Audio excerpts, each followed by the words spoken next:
네, 오늘 진짜 제대로 된 꿀팁 하나 알려드릴 겁니다.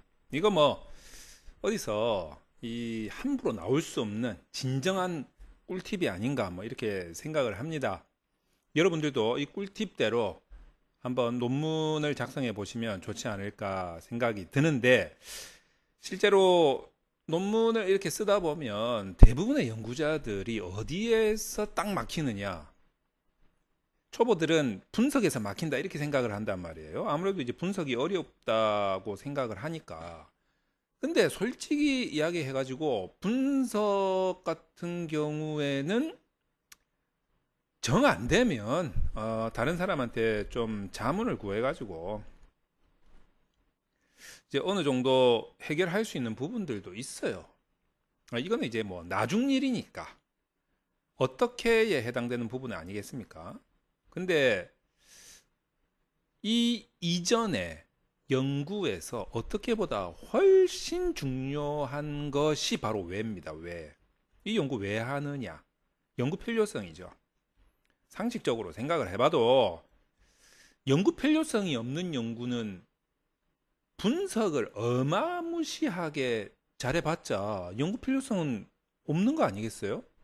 근데 연구 필요성이 있다라는 전제 하에서 본다면 분석은 조금 못해도 고치면 되지 않겠어요? 그러지 않습니까? 여전히 연구할 필요는 있으니까. 그리고 뭐 이렇게도 볼 수 있어요. 연구 필요성이 진짜 있다면 분석을 뭐 조금 더 어렵게 하든 조금 더 쉽게 하든 그거는 그렇게 중요한 차이는 나지 않는다라고 봐요. 어쨌든 그 연구 필요성에 의해서 도출된 연구 문제는 이렇게 해결하든 저렇게 해결하든 해결은 하니까 100% 해결할 수가 있겠습니까? 그런 연구 문제가 있겠어요? 그러니까 어떻게 보다 왜가 훨씬 더 중요하다. 이 부분에서 연구 필요성이 박살이 난다면 뭐 심사위원들이나 지도 교수님이나 이런 분들한테 이제 연구 필요성이 박살이 나면 끝장나는 거지 뭐. 논문의 생명은 없다. 그냥 죽는 거예요. 다이. 예. 그런데 연구 필요성은 있는데 분석이 좀 잘못됐다. 이러면 그냥 중상을 입은 거지. 아직까지 숨은 붙어 있는 거예요. 뭐 그런 측면에서 볼 때 둘 다 중요하긴 하지만 연구 필요성이 훨씬 더 중요하다라고 여러분들 느끼실 수가 있겠죠. 자, 그러면 제가 오늘 특별히 강조하고 싶은 단어가 있는데 그게 뭐냐면 논점입니다. 논점. 대부분 논문을 이제 처음 쓰시는 분들이 한결같아. 한 번도 예외가 없어요. 뭐 그게 뭐냐면 연구 필요성을 끌어가는 그 흐름 있잖아. 흐름. 논리적인 흐름. 논점이 없어. 논점이 없다라기보다는 막 논점이 막 여러 가지, 여러 가지 막.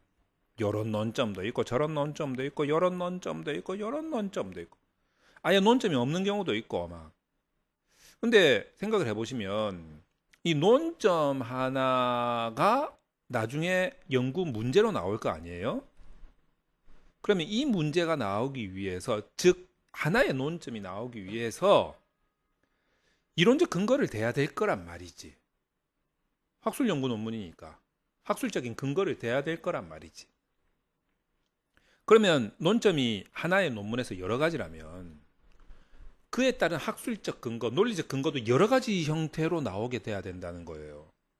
이것들이 다양한 문제, 다양한 논점을 한 연구에서 펼쳐나간다면 쉽게 말해서 논점에 독자의 눈이 이렇게 꽂혀야 되는데 막 왔다 갔다 왔다 갔다 이러면 헷갈리지 않겠어요? 뭐 굳이 그럴 필요가 있겠습니까?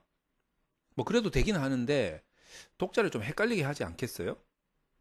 그러니까 가급적이면 논점 하나만 제시하는 게 좋지 않겠나. 그래서 제가 흔히 하는 말이 연구 한 개에, 즉 논문 한 개에 논점 한 개가 사이즈로 봤을 때 딱 적당해 보인다. 제가 이런 말을 자주 하거든요. 그러면 명확하잖아. 그 맥락을 끌어나가는 게 명확하고, 비록 페이퍼에서 텍스트로, 표로, 그림으로 나의 주장을 나타낸다 할지라도 독자의 그 시선을, 그 두 눈알을 딱 잡아가지고 여기에다가 딱 고정시켜서 쫙 끌고 나가는 힘이 생기지 않겠냐 이거예요. 글을 못 쓴다. 나는 논문을 못 쓴다. 글을 못 쓰겠다. 글이 안 된다. 라고 하는 것들을 경험하실 때 이 말을 꼭 명심해 보시면 좋지 않겠나. 아, 내가 논점이 너무 여러 개라서 막 쓰다 보니까 이 문제도 제기해야 돼요. 저 문제도 중요할 것 같고, 이 문제 하다 보니까 저 문제도 또 놓치기도 좀 미련이 남고, 이러다 보니까 논점을 여러 개 끌고 가는 게 아닐까. 그래서 제가 오늘 팁을 하나 드리는 게 어떤 거냐면 바로 이겁니다. 첫 번째, 일단 논점을 한 개를 딱 잡아라. 가장 중요하다고 보는 그 논점 딱 한 개를 잡아라. 그리고 사실 이제 처음 연구를 하시는 분들과 프로페셔널한 연구자들의 차이점 중에 하나, 저는 이거를 좀 강조하고 싶은데, 그게 뭐냐면, 이 논점을 하나 잡다 보면은 뭔가 좀 관련 있는 논점들이 있단 말이에요. 논점들이. 요거 미련이 너무 많이 남아요. 초보 연구자들은 요 관점, 이제 관련이 있는 논점들의 미련을 못 버리는 것 같아요. 근데 이제 좀 프로페셔널한 사람들은 칼로 두부 자르듯이 쫙 자르는 거지. 나는 이것만 볼래. 그리고 비록 좀 미련이 남지만 관련 있는 논점들은 이거는 뭐 후속 연구해서 따로 볼래. 라고 과감하게 분리를 탁 시켜버리는 거죠. 그래서 이 연구에서 보려고 하는 이 논점 한 개를 근거할 수 있는 연구 범위 설정을 합니다. 이 논점 한 개를 근거할 수 있는 이론적 근거를 찾고, 이 논점 한 개에서 이론적 근거에 의해서 연구 필요성이 나오니까 거기에서 이제 문제 제기가 되겠죠. 이 문제를 풀 수 있는 대도방, 대상, 도구, 방법을 딱 설계를 하는 연구 범위를 정확하게 설정을 한다는 거죠. 근데 이게 이제 논점들이 많으면 미련을 못 버려가지고 요거 보는 김에 저것도 보고 저거 보는 김에 요것도 보고 요렇게 하고 싶은데 막 이렇게 돼버리면 사이즈가 커진다고 좋아라 할 문제가 아니다 이겁니다. 뭐 그러면 뭐 사이즈가 많아지면 뭔가 있어 보이고 뭐 페이지 두껍게 보이고 막 무슨 말인지 하나도 모르는 게 좋은 논문인 것처럼 생각을 하시겠지만 전혀 안 그래요. 그래서 논점 하나만 딱 끌고 가는 거죠. 두 번째가 뭐냐면 이게 진짜 꿀팁인데, 이거 진짜 공개하기 싫은데 이제 여러분들을 위해서 공개를 합니다. 이거 진짜 꿀팁인데. 물론 이제 지금 이제 두 번째 이 공개하는 저만의 이제 꿀팁. 요거를 뭐 모든 논문을 이렇게 하라는 게 아닙니다. 여러분들이 조금 헷갈린다라고 했을 때 한번 이런 식으로도 생각을 해보시라는 거예요. 근데 이거 진짜 꿀팁은 꿀팁이에요. 이게 어떻게 하냐면 이 그 논점을 끌고 가면서 이제 논리적 구조를 짜가지고 결국에는 이제 연구 필요성을 제기를 할 거란 말이에요. 이게 중요하거든. 이게 왜에 해당되는 이 부분이 엄청나게 중요하거든. 근데 이제 요 부분이 논문에 어디에 서술되느냐, 어디에 쓰여지느냐, 서론에 쓰여지지. 서론에 뭐 연구의 배경 또는 연구 필요성 뭐 이런 식으로 그 카테고리 안에 들어간단 말이에요. 이걸 못 적는 거라, 이거를. 여러분들 논문 한 번이라도 적어보신 분들은 제 말에 공감하실 겁니다. 이게 진짜 막 중언부언, 무슨 말을 하는지 했던 말도 하고 관련 없는 말 엄청나게 앞에서 우리 저 소위 말해서 이게 부산 사람들은 바로 알아들 텐데 엄청나게 씨라 쌌고, 나도 이 말 진짜 오랜만에 쓰네. 씨라 쌌고 막 엄청나게 씨르는 거지. 계속 빨리 본론 들어가야 되는데 계속 그냥 막. 그러니까 답답한 거지. 독자도 답답하고 설명도 안 되고 쓰는 본인도 답답하고 이런단 말이에요. 이제 요럴 때 이 서론의 요런 논리적인 구조의 맥락이 이게 일목요연해야 되거든. 이 진짜 중요한 말이네. 일목요연. 예, 여기다 쓰겠습니다. 일목요연. 예. 맥락이 핵심적인 것만 그냥 막 날씬하게 딱 그것만 딱 있어야 되거든. 딱 눈에 보여야 되거든 이게. 근데 이제 이거를 못 잡는다는 거예요. 그러니까 요럴 때 자, 이 중요한 말 나옵니다. 자, 서론을 예, 거꾸로 써봐라 이거죠. 거꾸로. 야, 요거 몰랐지. 예. 요거 완전히 반전 아닙니까? 아니, 서론을 쓴다라고 하면 처음부터 이렇게 첫 번째 문장부터, 첫 번째 문단부터 이렇게 쓸 거라고 막 생각을, 그게 맞지. 예, 그게 틀렸다는 소리가 아니고, 원래 그렇게 써야 됩니다. 써야 되는데, 도저히 내가 논리적 구조를, 이 논점을 연구 필요성으로 끌어내는 그 논리적인 흐름을 내가 도저히 못 잡겠다라고 한다면, 이게 꿀팁이라는 거예요. 일목요연해야 되거든. 근데 이걸 도저히 내가 못하겠다라고 하면, 거꾸로 써봐라. 꼭 밑에서부터 거꾸로 써봐라. 이거. 그래서 거꾸로 쓴다라기보다는 거꾸로 쓴다라고 하니까 전부 다 오해. 진짜 거꾸로 쓰고 있겠네.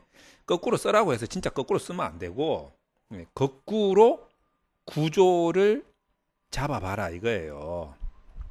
거꾸로 구조를 잡아라. 밑에서부터 이렇게 구조를 한번 잡아봐라는 거예요. 어떻게 잡는지 제가 간단하게 설명해 드리겠습니다. 일단 이제 서론에 그 뭐 학위 논문이든 학회 논문이든 어쨌든 서론에 보면은 연구 필요성이 핵심이잖아요. 그럼 이제 보통 구조가 어떻게 되어 있냐면 이렇게 되어 있다고. 제일 마지막에 연구의 목적이 들어간다고. 연구의 목적. 연구의 목적이 들어간다. 바로 그 위에 뭐가 있냐면 연구 필요성이 있다고. 뭐 따라서 그러므로 이에 본 연구에서는 뭐 이런 연구를 할 필요성이 제기된다. 뭐 이렇게 쓴단 말이에요. 그러니까 이제 연구 필요성에서 내가 이 연구 내가 하고 싶은 이 연구를 하겠다는 거예요. 따라서 이 연구를 할 필요성이 제기된다. 따라서 그러므로 이에 이 연구를 할 필요성이 제기된다. 그러면 바로 그 위에는 뭐가 있을까? 바로 그 위에는 선행 연구의 한계가 나온단 말이에요.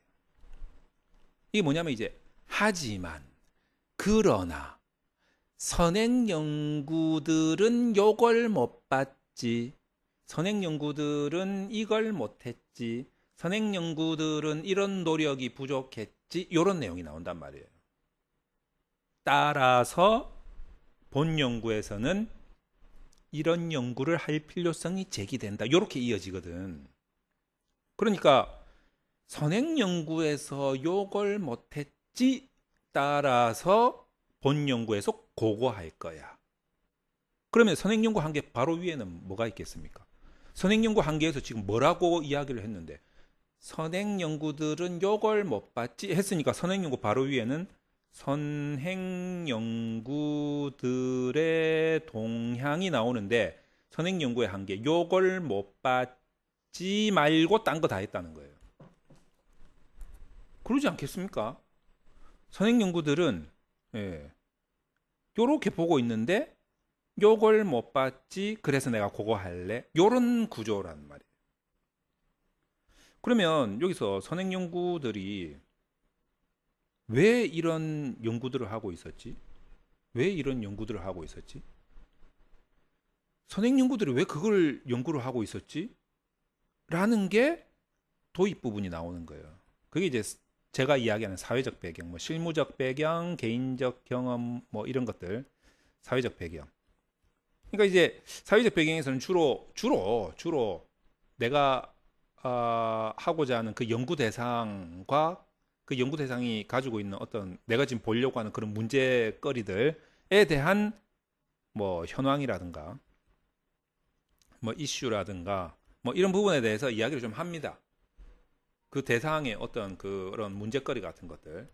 그럼 이제 이런 부분에 대해서 선행 연구들은 어떻게 보고 있었냐? 그런데 요걸 못 봤지. 그래서 그럼 내가 그거 할 거야. 그러면 이 연구 다 하고 나면 지금 현황의 이슈 대상이 가지고 있는 이런 문제들을 해결할 수 있는 어떤 뭐 예를 들어서 뭐 전략 방안 모색이 도출되는 뭐 그런 기초 자료 제공의 연구의 목적을 둔다. 이제 이런 식으로 흘러가진다 이거예요. 그러니까 이제 위에서 보면 요렇게 흘러가는 거고 밑에서 보면 요렇게 올라가는 거지.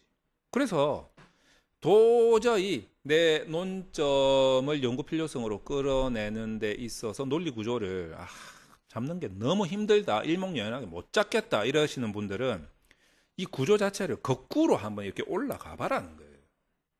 말 되잖아. 말 안 됩니까 이게? 연구 목적 위에 연구 필요성 있고, 연구 필요성 위에 선행 연구 한계 있고, 선행 연구 한계 요걸 못 봐. 지금 선행 연구들은 딴 거 보고 있었다는 거잖아요. 그럼 선행 연구들은 왜 이런 짓거리 하고 있었는데? 지금 사회적으로 이게 이슈거리니까. 내가 관심이 있으니까. 그래서 이런 논점을 끌어내는 아주 그냥 맥락을 정확하게 딱 그 부분만 딱 집어가지고 쫙 끌어내는 이 부분의 구조를 도저히 못 잡겠다 이러고 하면 오늘의 꿀팁 거꾸로 봐라. 거꾸로 딱 그 부분에 대한 논리 구조를 잡고 그 논리 구조를 설명할 수 있는 그런 자료를 찾아가지고 그 구조대로 서술하면 연구 필요성이 딱 나오지 않겠냐 이거예요. 오늘 정말 중요한 꿀팁을 방출했습니다. 여러분들도 논문을 쓰면서 뭐 잘 안 잡힌다 이러면 이렇게 논점을 한번 잡아보는 것도 좋겠다. 그리고 논점 여러 가지 잡지 마라. 헷갈린다. 뭐 논점 많이 잡으면 뭐 멋있어 보이고 있어 보일 줄 아시겠지만 전혀 그렇지 않다.